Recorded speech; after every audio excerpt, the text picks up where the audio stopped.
Fast forward 2 years, and my daughter contacts me and tells me that she got back with Harry and that he is fully sober.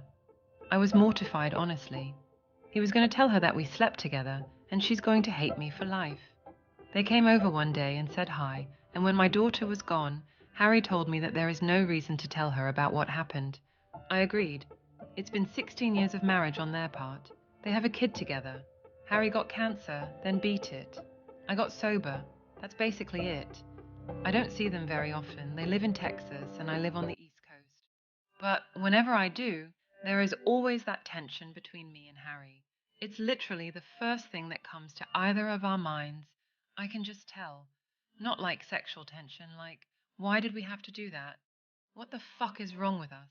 Kind of tension. I think about this often, especially when I see my grandson. I always think that could have been my son if things had gone differently. But wow, what a disaster that would have been if I decided to keep that child.